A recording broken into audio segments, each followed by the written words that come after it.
Hi hello നമസ്കാരം. മല്ലു മലയാളി കുക്കിങ്ങിൻ്റെ പുതിയൊരു വീഡിയോയിലേക്ക് എല്ലാവർക്കും ഒരിക്കൽ കൂടി സ്വാഗതം. ഇന്ന് നമ്മൾ ഉണ്ടാക്കാൻ പോകുന്നത് സേമിയ പായസമാണ്. ഓണമൊക്കെ വരെയല്ലേ, അപ്പോൾ നമ്മൾ ഈസി ആയിട്ട് എങ്ങനെയാണ് അടിപൊളി സേമിയ പായസം ഉണ്ടാക്കാൻ പറ്റുമെന്നാണ് ഞാനിപ്പോൾ ഇവിടെ കാണിക്കാൻ പോകുന്നത്. അപ്പോൾ വീഡിയോയിലേക്ക് കിടക്കുന്നതിന് മുന്നേ എൻ്റെ ചാനൽ ആദ്യമായിട്ട് കാണുന്നുണ്ടെങ്കിൽ സബ്സ്ക്രൈബ് ചെയ്യാനും ലൈക്ക് ചെയ്യാനും മറക്കരുത്. വീഡിയോ ഇഷ്ടപ്പെട്ടാൽ ഫ്രണ്ട്സിനും ഫാമിലിക്കും ഷെയർ ചെയ്യാനും മറക്കരുത്. വീഡിയോ സ്കിപ്പ് ചെയ്യാതെ കാണാം. അപ്പോൾ നേരെ വീഡിയോയിലേക്ക് പോവാം.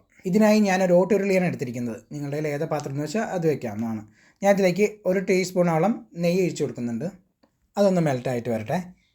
ഓക്കെ, ഇതിലേക്ക് ഞാൻ അണ്ടിപ്പരിപ്പാണ് ഇട്ടിരിക്കുന്നത്. ഒരു ഏകദേശം 1.5 ടേബിൾ സ്പൂണോളം അണ്ടിപ്പരിപ്പാണ് ഇട്ടിരിക്കുന്നത്. അത് നല്ലപോലെ ഒന്ന് ഫ്രൈ ആയിട്ട് വരട്ടെ. ഏകദേശം ഈ കളറ് മാറി വന്നിട്ടുണ്ട്. ഓക്കെ, ഇത്രയും മതിയാവും. ഇനി നമ്മൾ ചേർക്കാൻ പോകുന്നത് ഉണക്കമുന്തിരിയാണ്. ഞാൻ 2 ടേബിൾ സ്പൂണോളം ഉണക്കമുന്തിരി എടുത്തിരിക്കുന്നത്. അതൊന്ന് ഫ്രൈ ആയി കിട്ടട്ടെ. ഏകദേശം ഒരു ബൗൾ പോലെ ആവുന്ന സമയത്ത് നമുക്കതിനെ കോരി മാറ്റാവുന്നതാണ്. ഇതാണോ, ഏകദേശം സെറ്റായിട്ട് നമുക്കിനി ഒന്ന് കോരി മാറ്റി വയ്ക്കാം. ഇതിനെ നമ്മുടെ അണ്ടിപ്പരിപ്പ് മുന്തിരിങ്ങ ഇവിടെ കറക്റ്റ് നല്ല ലെവലിലായിട്ടുണ്ട്, ഫ്രൈ ആയിട്ടുണ്ട്. ഇനി നമുക്കതൊന്ന് നല്ലപോലെ ഒന്ന് മാറ്റി വയ്ക്കാം. ഇനി ബാക്കി വന്ന അതേ നെയ്യിലോട്ട് ഞാനിവിടെ ഒരു 150 ഗ്രാം സേമിയ എടുത്തിരിക്കുന്നത് ആയിട്ട് കൊടുക്കാം. സേമിയ ചേർക്കുന്നത് വറുത്ത സേമിയ ഉണ്ടെങ്കിൽ നിങ്ങൾക്ക് അതൊന്ന് ജസ്റ്റ് ഒന്ന് ചൂടാക്കി എടുത്താൽ മതി. ഇത് വറുക്കാത്ത സേമിയാണ്, അപ്പോൾ അത് കാരണം ഞാനത് നല്ലതായിട്ട് കളർ മാറുന്ന വരയ്ക്ക് നല്ലപോലെ ഒന്ന് വറുത്ത് കൊടുക്കാം. നമ്മുടെ സേമിയ ഏകദേശം കളർ മാറി വന്നിട്ടുണ്ട്. ഓക്കെ, ഇത്രയും മതിയാവും. ഇനി നമുക്കിതിലേക്ക് ചേർക്കാനുള്ളത് പാലാണ്.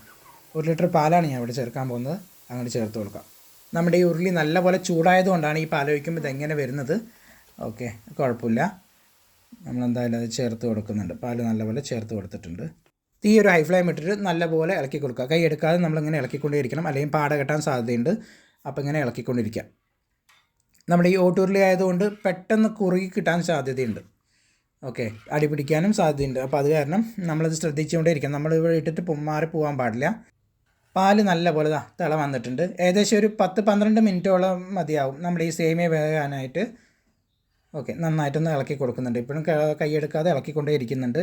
കാരണം പാട കെട്ടിക്കഴിഞ്ഞാൽ അതങ്ങനെ ഒരു വല്ലാത്തൊരു രീതിയിലായിപ്പോവും. അതെന്താണെന്ന് ചോദിച്ചാൽ എനിക്കും വലിയ പിടിയൊന്നുമില്ല. എന്തായാലും ഓക്കെ, കുഴപ്പമില്ല. ഇതിങ്ങനെ ആയിട്ടുണ്ട്, നല്ലപോലെ തിള വന്നിട്ടുണ്ട്. ഓക്കെ, ഏകദേശം ഒരു 10-12 മിനിറ്റോളം ആയിട്ടുണ്ട്. ഇപ്പോൾ സേമിയ ഏകദേശം നല്ലപോലെ വെന്തിട്ടുണ്ട്. ഓക്കെ, ഇത്രയും മതി. നമ്മുടെ പാലും നല്ലപോലെ കുറുകിയിട്ടുണ്ട്, കണ്ടില്ലേ. ഇനി നമ്മളിതിലേക്ക് ചേർക്കാനുള്ളത് പഞ്ചസാരയാണ്. ഏകദേശം 3/4 കപ്പോളം പഞ്ചസാരയാണ് ഞാൻ ഇവിടെ ചേർക്കുന്നത്. നിങ്ങൾക്ക് മധുരത്തിനനുസരിച്ച് കൂട്ടുക കുറയ്ക്കുകയോ ചെയ്യാം. ഞാനിവിടെ ഒരു 3/4 കപ്പാണ് എടുത്തിരിക്കുന്നത്. കണ്ടൻസർ മിൽക്ക് ഉണ്ടെന്ന് പറഞ്ഞാൽ ഒരു 1/4 കപ്പ് കണ്ടൻസർ മിൽക്ക് ചേർക്കാം. അപ്പോൾ അങ്ങനെയാണെന്ന് പറഞ്ഞു വെച്ചാൽ 1/2 കപ്പ് പഞ്ചസാര ചേർത്താൽ മതി. ഇതിപ്പോൾ ഇവിടെ ഞാൻ കണ്ടൻസർ മിൽക്ക് ചേർക്കാത്തതുകൊണ്ടാണ് ഇവിടെ 3/4 കപ്പ് പഞ്ചസാര എടുക്കുന്നത്. അതിന് നല്ലപോലെ ഒന്ന് ഇളക്കി കൊടുക്കാം. ഇപ്പോൾ തന്നെ ഏകദേശം നല്ലപോലെ കുറുകി സെറ്റായിട്ടുണ്ട്. ഇനി പഞ്ചസാര ഒന്ന് അലിഞ്ഞ് ഒരു നല്ലതൊന്ന് തിള വരട്ടെ. അതുവരയ്ക്ക് നല്ലപോലെ ഒന്ന് ഇളക്കി കൊടുക്കാം. നിങ്ങളുടെ കയ്യിൽ ഓട്ടുരുളി ഇല്ല എന്ന് പറഞ്ഞിട്ട് നിങ്ങൾ വിഷമിക്കേണ്ട ആവശ്യമൊന്നുമില്ല. ഞാനിതൊരു പഴമയ്ക്ക് വേണ്ടിയിട്ടും ഒരു പഴയൊരു ഫീല് കിട്ടാൻ വേണ്ടിയിട്ട് ഓണമൊക്കെ അല്ലേ, അപ്പോൾ ആ ഒരു ഇതിന് വേണ്ടിയാണ് ഞാനിപ്പോൾ ഇങ്ങനെ എടുത്തിരിക്കുന്നത്. നിങ്ങളൊരു സാധാ പാത്രം ഉണ്ടെങ്കിൽ അതേതായാലും മതി, ഒരു കുഴപ്പമില്ല. അപ്പോഴേക്കും നമ്മുടെ പായസം ഇവിടെ കുറുകി നന്നായിട്ട് തിള വന്നിട്ടുണ്ട്. ഇനി ഇതിലേക്ക് ഞാൻ ഇവിടെ ഉണക്കമുന്തിരിയും മറ്റേ അണ്ടിപ്പരിപ്പ് വറുത്തില്ലേ അത് നമുക്കൊന്ന് ചേർത്ത് കൊടുക്കാം.